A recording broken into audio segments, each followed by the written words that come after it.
For myself, I struggled a lot with my mental health, particularly when I left the army. Because as I said earlier, I left my battalion where they were based. I moved to a completely different town. I had to start everything over again. And I think one of the hardest things was trying to find the right place to get the help. And everywhere I looked, there was nothing for men, sort of thing. So that left me, and I was isolated for a while. You know, I drank a lot, did loads of other stuff. I managed to sort myself out. And then in 2017, I was a victim of a violent assault, and I got stabbed in the back 3 times, was in hospital for ages. And that started my mental health crisis, because it had such a big impact. I was having nightmares, but not about the actual incident of being stabbed. I was having nightmares about being back in Afghanistan and all sorts of stuff that happened there. And I struggled again to get help in the right places. And everywhere I went, you know, it was impossible. I found a few different organizations to go in and have chats, and I'd be in places where I was the only man and it was just women. And I was just like, this isn't for me. And I didn't get the help that I needed, and I kept getting worse and worse and worse. And, you know, it wasn't until I moved to Southampton that I actually got into a right group and stuff.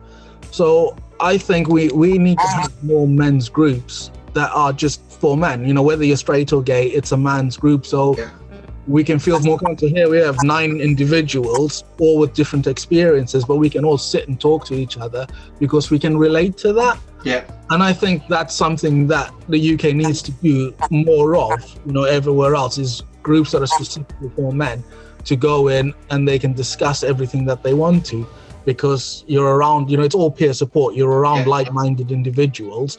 You can identify with them better, and everyone can help you or signpost you and stuff like that. It's like that terminology around like anger management as well. Like, you know, a lot of it's the first thing that you'll hear, and like, in, you know, whether that's, you know, where I was signposted to as a young guy that was clearly had some anger issues, or certainly emotive issues, and that's the difference. You know? So when I was younger, my parents are the most supportive people you'll ever meet. Were really, you know, fairly academic as well, and they signposted me, and actually they realised that me going to anger management wasn't going to work, because I'd rebel against authority, and I would be like, absolutely not, that's not for me, I'm not angry, it's everybody else. And so for me, going to do martial arts and that world was a really clever, holistic way to channel energy.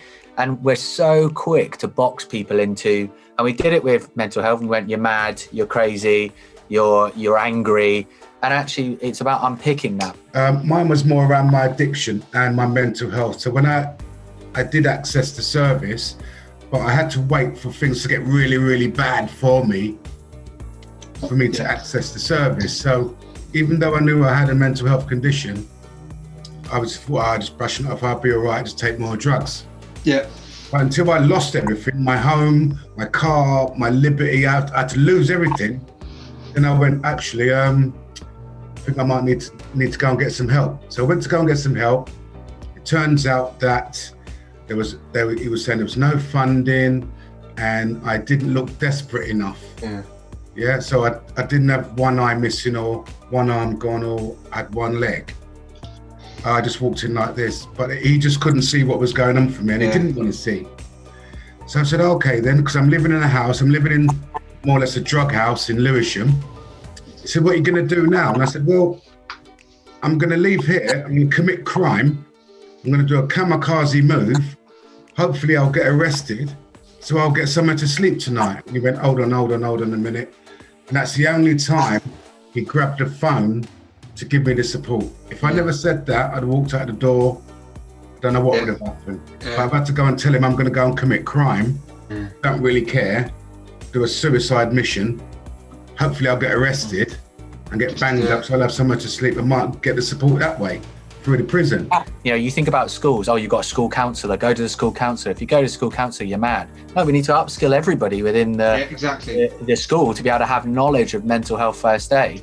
Same as what I'm doing within the NHS, is that understanding that this is about cultural competency, right? So this is about, if you want to talk about diversity, inclusivity and equality, mental well-being and the freedom to kind of speak and be open is all based around the same principles: openness, honesty, and vulnerability being strength, not weakness, right? And for men, I mean, role models, we said it before, role models, people talking about it, people not being too scared to say I'm all right, like, it's that kind of thing. Stuff like this, campaigns, all of that, it all works for men.